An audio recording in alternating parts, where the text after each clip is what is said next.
श्रीमद भागवत महापुराणाचे साकल्य निरूपण दिवस 6वा प्रथम अध्याय प्रथम स्कंध रहस्य श्रीमद भागवताच्या रहस्याच्या चतुर्थ अध्यायात आत्मदेव ब्राह्मणाची कथा आली आहे.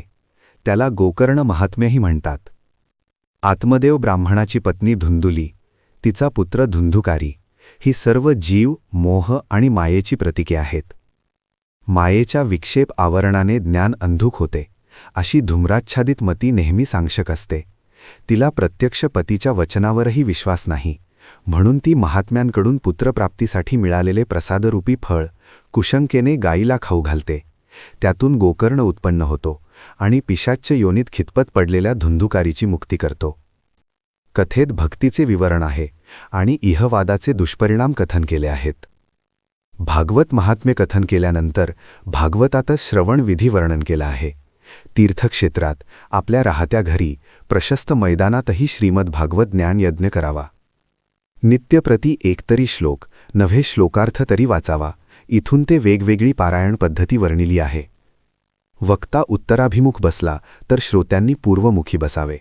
वक्ता पूर्वमुखी असेल तर श्रोत्यांनी उत्तरामुखी बसावे.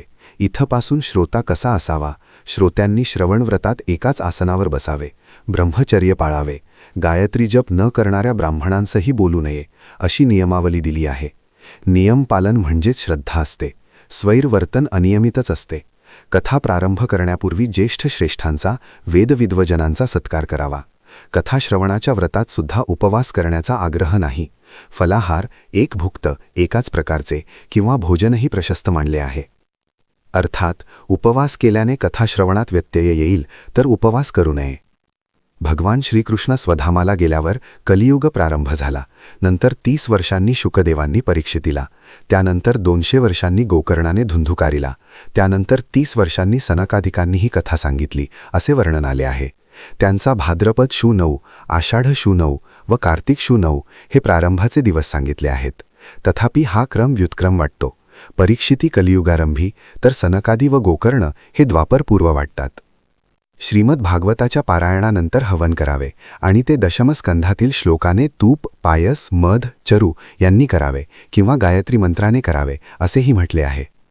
कारण हे महापुराण गायत्री स्वरूपच आहे.